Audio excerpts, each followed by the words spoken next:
अच्छा, सबसे पहले जब आप बच्चे ले आए हैं उनको मंडी, अगर आपके पास इतनी सहूलत है तो आप कोशिश करें कि उधर थकावट के इंजेक्शन अपने साथ ले जाएं, या कोई आपके पास सिरिंज हो, उधर जाके आप इनको इंजेक्शन लगवाएं। फिर जब इधर आ गए हैं सर, ये जो थकावट के इंजेक्शन है इनका कोई नेम? ये जी आपको मेडिकल स्टोर से ना जी नैरो ब्रेन टाइप के इंजेक्शन मिलेंगे। ये इंजेक्शन है, मेरे जेन में नहीं इंजेक्शन, क्यों मैंने इंजेक्शन रखे हुए हैं, तो वो इंजेक्शन मिल जाते हैं। बाद वीडियोस मैंने देखी हैं कि वो डाची वाले इंजेक्शन, ये जो डाची वाला इंजेक्शन है ये नहीं आपने अभी यूज़ करना है, ये डॉक्टर की रहनुमाई के साथ यूज़ करने हैं। क्यों कि बाज़ वक्त जब आप बच्चे लाते हैं उनका टेम्परेचर कोई और होता है, ज़्यादा होता है, कम होता है, जब वो आप इंजेक्शन लगाते हैं तो उनके टेम्परेचर में फ़र्क आना शुरू हो जाता है। जब आप थकावट वाले इंजेक्शन लगाएंगे ना, तो रिलैक्स फील करेंगे, जब रिलैक्स फील करेंगे तो ये चराई अच्छी करेंगे।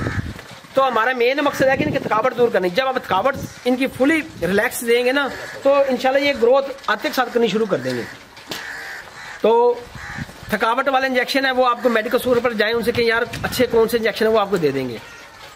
अच्छा सर, हमारे एक प्यारे दोस्त हैं गुलाम नबी साहब, उन्होंने कमेंट किया है कि ये लाजमी पूछना है, डिवर्मिंग का सबसे आसान और सबसे जो अच्छा तरीका है वो कौन सा है? अच्छा जी, जब बछड़े रखने हैं ना, आसान तरीका कोई भी नहीं है। आसान तरीका ये है कि उसको जो दवाई दी जाए वो अच्छी तरह उसको लग जाए, वो सबसे बेहतरीन तरीका है। उसका बेहतरीन तरीका क्या है? डिवर्मिंग जब भी करनी है आपने खाली मैदे करनी है। खाली मैदे करने का मतलब ये है कि उसकी वो अंदर प्रॉपर दवाई लगेगी उसके मैदे में। जो मैदे के अंदर कीड़े होते हैं, जिगर में कीड़े होते हैं, वो उनको खुराक लगने नहीं देते, उनके पेट ढीले होते हैं।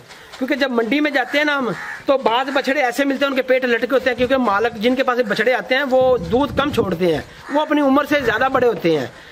इसलिए मैं आपसे कह रहा हूँ कि 240 kg वाला बच्चा लें, क्योंकि दूध की टोट में से वो निकले हुए होते हैं, उम्र उनकी दूध की टोट से निकली हुई होती है। तो जब आप डिवर्मिंग खाली मैदे करेंगे ना उनकी, तो उनको सबसे पहले तो आपने ना घंटा पहले गुड़ देना है। आपने ऐसे करना, चोकर ले लेना है, चोकर लेकर गुड़ में मिक्स करके आपने जो पट्ठों वाली खुरली है उसके अंदर डाल देना है। घंटा देख लेना, गुड़ सबने खा लिया है, थोड़ा सा भी मीठा चला जाए उनके पेट के अंदर, जब वो चला गया खाली मैदे, पट्ठे नहीं डालने आपने। डिवर्मिंग आपने निल्जॉन प्लस डिवर्मिंग करें, और मेडिसिन के ऊपर कोई कंप्रोमाइज ना करें। जितनी अच्छी मेडिसिन लगाएंगे उतना ज़्यादा अच्छा रिजल्ट आएगा। ठीक है जी। मेरा सवाल है जी, एक दफ़ा आपने डिवर्मिंग की, आया वही डिवर्मिंग दोबारा करेंगे, वही मेडिसिन होगी या चेंज करनी पड़ेगी? बहुत अच्छा क्वेश्चन है आपका। डिवर्मिंग आपने बदल के करनी है और 15 दिन का गैप रखना है। आपने जो डिवर्मिंग 15 दिन के बाद या 3 माह के अंदर कितनी दफा करनी चाहिए? ये 2 सवाल है मेरे। अच्छा, वजह के साथ बताना जरा। अब डिवर्मिंग ये तरीका का डिवर्मिंग है, जब आप लाए हैं ना जी, सबसे पहले आपने थकावट वाले इंजेक्शन लगा लिए उधर जी। आपने फिर 2 दिन बाद आपने खारिश वाले इंजेक्शन लगवा लिए। अच्छे वाले इंजेक्शन ले लेने आपने, ज़्यादा महंगे भी नहीं लेने और ज़्यादा सस्ते भी नहीं लेने। मार्केट में इंजेक्शन मिल जाते हैं अच्छे से, आप फिरेंगे आपको सही तरह आइडिया हो जाएगा। मैं किसी भी मेडिसिन के बारे में कुछ कहता नहीं, आप मेडिकल स्टोर, अच्छे मेडिकल स्टोर पर जाएं तो आपको सब गाइड करेगा। एक बात। दूसरी बात ये है कि आपको खारिश वाले इंजेक्शनों से 3 दिन बाद 4 दिन बाद मुँह खोर की वैक्सीनेशन कर दें। मुँह खोर की वैक्सीनेशन आप अपने सामने करवाएं, तसल्ली से करवाएं पकड़ के, क्योंकि मुँह खोर एक ऐसी बीमारी है जिस फार्म में आ गई वो फार्म ख़त्म कर देती है। उस पे खर्चा ज़्यादा होता है, वो फिर ग्रोथ अच्छा नहीं करता। मुँह खोर वाला बच्चा आप कभी भी ना लें। ठीक है, मंडी में जब भी जाना है आपने एक चीज़ को नोट करना है, कोई बच्चा ढीला ना हो, उसका मुँह नीचे ना हो, वो लागर टाइप ना हो, वो बच्चा नहीं लेना। वो मुँह खोर की इफेक्ट होता बच्चा होता है, वो ग्रोथ नहीं करेगा। एक बात, जब आपने मुँह खोर की वैक्सीनेशन कर दी है, उसके ठीक 4 से 5 दिन बाद आप डिवर्मिंग कर दें। डिवर्मिंग, पहली डिवर्मिंग आप निल्जॉन प्लस की करें। निल्जॉन प्लस की डिवर्मिंग से डायरिया होने का थोड़ा खतरा होता है, लेकिन वो जो कर देते हैं ना डिवर्मिंग आप, वो उनके प्रॉपर उनका जो सा ना काम करती है। आपने ठीक 15 से 20 दिन बाद फिर डिवर्मिंग करनी है, जाके 2 मैदे और जिगर में कीड़े होंगे, जो अंडे उनके बने होंगे वो भी खत्म कर देंगे। आप उसके बाद कोई और डिवर्मर ले लें, ये जरा महंगा होगा निल्जॉन प्लस, और ये जो डिवर्मर होगा थोड़ा सस्ता ले लें, अच्छा ले लें। मार्केट में आपको अच्छे अवेलेबल मिल जाएंगे जिससे डायरिया नहीं लगेगा। ठीक है, तो ये 20 दिन का। उसके बाद आप देखें कि आपके बच्चों के जो पेट हैं वो बिल्कुल ठीक है। देखें ये बच्चा, देखें पेट बिल्कुल ठीक हो गया। पहले पेट बड़ा लमका हुआ था, वो बच्चा, ये बच्चा, ये बच्चा, इनके पेट लमके हुए थे। यानी कि गोल होने चाहिए। हाँ, पेट गोल होने चाहिए, गुलाई में होने चाहिए और ऐसे बैजवी शक्ल अंडे की तरह नहीं होने चाहिए पेट। ठीक है, अगर वो बैजवी शक्ल के होंगे वो तो उनके अंदर ओजड़ बनता होगा। ओजड़, हमने ओजड़ नहीं बनाना, हमने गोश्त बनाना है। पेट कम होगा, ओजड़ी कम होगी, गोश्त बनेगा, तो उसका सारा वर्क जो है ना बच्चे का अपने जिस्म के ऊपर होगा। अच्छा सर, माशाल्लाह काफ़ी कीमती बातें। तैयारी के मतलब भी आपने बताया कि इनको साइलेज पे तैयार करें तो वो बेहतर है। जी जी। तो इनका पर डे का जो खर्चा है वो 150 से अबव नहीं होना चाहिए। अबव नहीं होना चाहिए।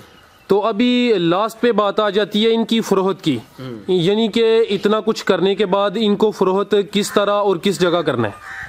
फ़रोख्त का तरीकाकार ये है, आपके बछड़े तैयार हो गए हैं, आपने पहले दिन से इसकी तैयारी रखनी है अपने बछड़ों को बेचने की। वो क्या, मैं अपने नॉलेज की बात कर रहा हूँ, किसी आदमी की कोई बात नहीं कर रहा। सब की मैंने बातें सुनी है, सुने सब की, करें अपने मन की, लेकिन अपने जिससे आपने मशवरा लेना है या कोई बात करनी है उनके साथ चलें। अपने व्यापारियों से भी अटैच हो जाएं, लोकली तौर पे बेचना चाहें। आप कोशिश ये करें आपके बछड़े सारे इकट्ठे जाएं। अगर इकट्ठे नहीं जा रहे, कोई बछड़े ज़्यादा अच्छे बिक रहे हैं तो वो भी बेच सकते हैं आप।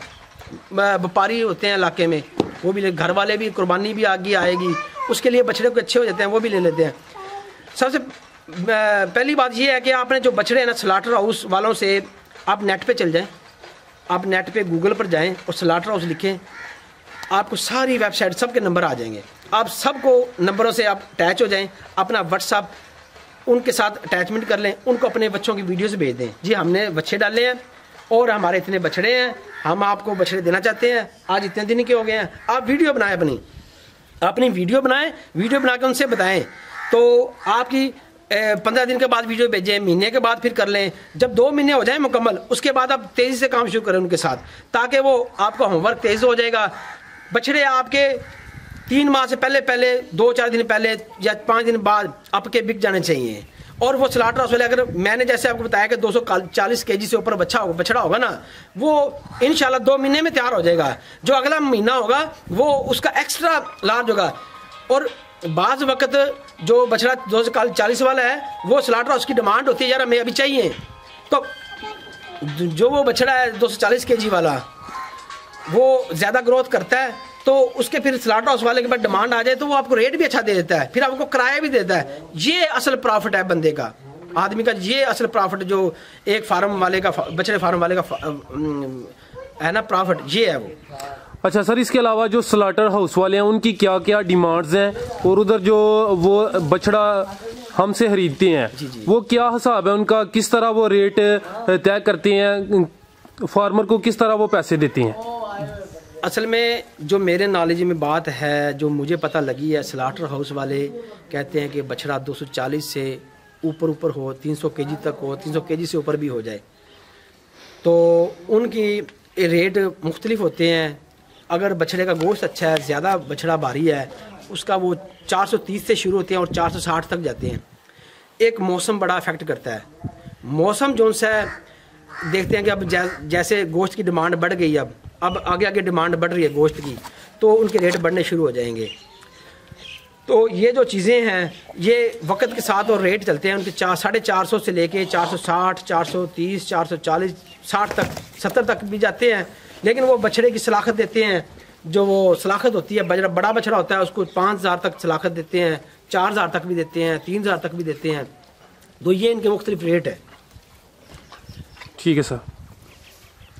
अच्छा सर, माशाल्लाह आपने इनकी खरीद, इनकी तैयारी, इनकी वैक्सीनेशन, इसके अलावा इनकी फ़रोख्त, सारी मालूमात बड़ी तफसील के साथ हमारे नाज़रीन को बताई हैं। आखिर पे अभी हम एक जो है ना कंक्लूजन, नतीजा निकालेंगे कि इतना कुछ करने के बाद, 3 महीने बछड़ों को रखने के बाद एक बछड़ा क्या प्रॉफिट दे जाता है, प्रॉफिट मार्जिन क्या है? अगर आप फी बछड़े के ऊपर 150 रुपया पर डे खर्चा कर रहे हैं, अगर आपका बछड़ा ग्रोथ कर रहा है, सबसे पहली बात यह है कि कुछ चीज़ें मैं याद आ रही हैं अभी मुझे। आपके पास कंडे का होना, जिसने बछड़ा फार्म बनाना उसके पास अपना कंडा होना ज़रूरी है। कंडा का मतलब ये है कि आपने हर 15 दिन के बाद उनका वेट करना है। वेट करना ऐसे कि हर बछड़े की आपके पास कैलकुलेशन हो, नाम बाकायदा लिखे हों, तो आपने बछड़ों को वेट करना है, उनके आगे उनके वेट की लिस्ट बनानी है। इसके वेट इस महीने इतना किया, 15 दिन के बाद इतना ये बढ़ा रहा है। फिर जो बछड़ा सेहतमंद तंदुरुस्त होगा और वज़न में पूरा होगा तो वो बछड़ा पर डे 1000 ग्राम, 1200 ग्राम, 1600 ग्राम, मौसम भी बीच में इफेक्ट करता है, वो 1800 ग्राम तक भी पहुंच जाता है अच्छी खुराक सैलज के साथ। 1600-1800 ग्राम तक सैलज और वनडे के साथ पहुंच जाता है। लेकिन उसमें मौसम थोड़ा इफेक्ट करता है। जैसे कि पिछले महीने सर्दी बहुत पड़ी है, बच्चे जो वेट करते थे वो वेट उन्होंने लूज़ किया है। जिधर उन्होंने 1600 करना था, खुराक अच्छी थी, वो कम किया है। तो चीज़ ये है कि आपने मौसम भी असरअंदाज करता है। तो आपने अपने पास कंडा रखना है, इनका पर डे हर 15 दिन बाद 20 दिन बाद बच्चों का वेट करना है। दूसरी बात यह है, ये जो बच्चे खुले रखे हुए हैं ना बेहतर है, लेकिन आप कोशिश करें कि इनके ना मुंह पर ना वो रस्सियाँ मिलती हैं, दलियारा टाइप कहते हैं पंजाबी में, वो ज़रूर रखा करता है कि पकड़ने में आसानी हो। बाद आदमी को इशू आता है कि पकड़ने में दिक्कत बड़ी होती है, क्योंकि जो छोटे बच्चा फार्म है ना उनके लिए दिक्कत ये आती है कि पकड़ने का। जो बड़े बछड़ा फार्म है उनका प्रॉपर तरीका बना होता है, तो वे बना होता है, तो वो अपने तरीके से काम करते हैं। ये चीज़ें जो आपने देखनी है ना, इनका वेट, इनका डेली का चेकअप, जो आदमी ने बछड़ा रखे हुए हैं वो अपना डेली का चेकअप रखे, आया कि बछड़े मेरे ठीक हैं, तंदुरुस्त हैं, सेहतमंद है। किसी को कोई मसला हो उसको पता लग जाएगा ये बीमार है ये नहीं, उसका टेम्परेचर चेक करवाए, तो कुछ चीज़ें ऐसी वो चेक करवाए।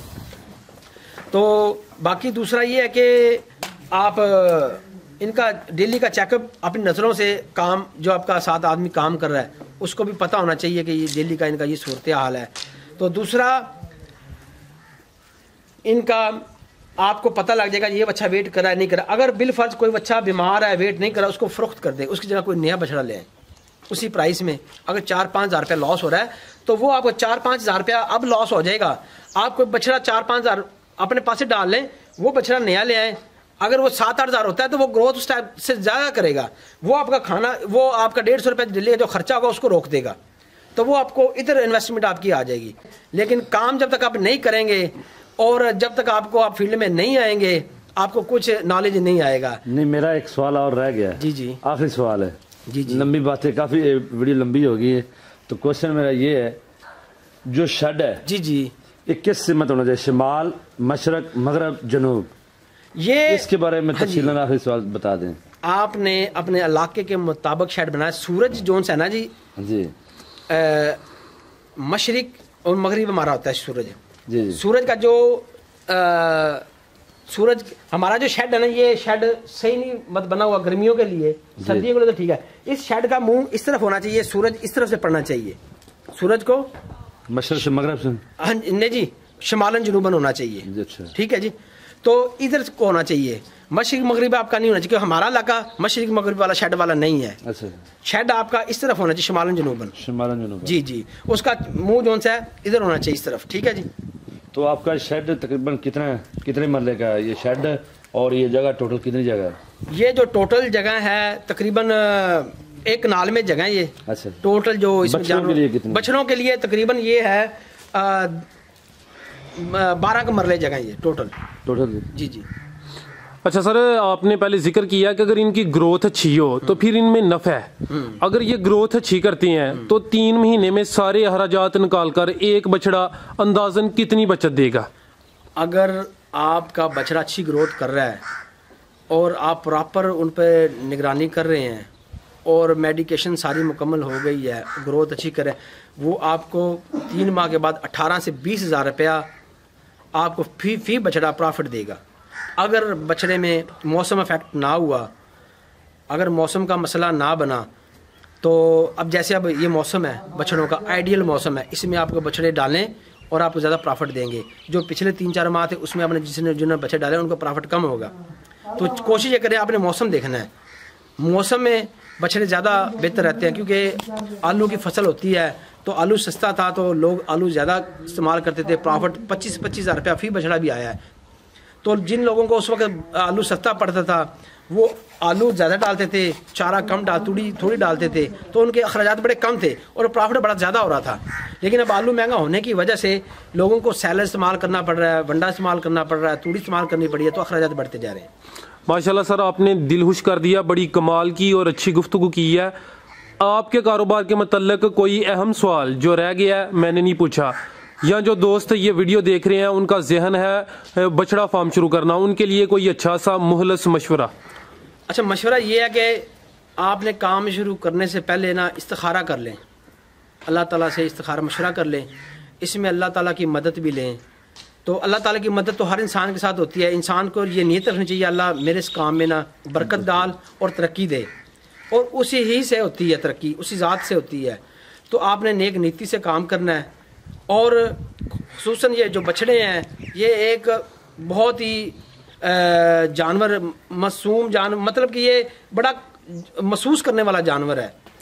तो इसकी ग्रोथ, इसको जो जगह है ना, एक इसकी जगह खुल आपके पास ऐसी जगह पर होनी चाहिए जिससे शोर ज़्यादा ना हो, एक बात। दूसरी बात ये है कि जो बछड़े आपने लेने हैं एक ही साइज़ के लेने हैं। मेरे थोड़ी सी बात रह गई है, बछड़े आपने एक ही साइज़ के लेने हैं, आपने एक ही वेट के लेने हैं। जो बछड़े डालने हैं वो 240 kg वाले, 250 वाले, ये इस kg में डालने हैं, और एक ही वेट के, एक ही जिसामत के डालने हैं, मतलब कि एक ही जिस्म के हो, ताकि उनको खुराक बराबर की मिले और फिर ग्रोथ का पता लगे कि ग्रोथ बेहतर कर रहे हैं या नहीं कर रहे। इस चीज़ को आपने मद्देनजर रखना है, इंशाल्लाह फिर आपको प्रॉफिट होगा। जी सर, बहुत शुक्रिया, आपने अपना कीमती वक्त दिया। इसके अलावा बहुत अच्छी और कीमती गुफ्तगू की। अल्लाह हाफिज़।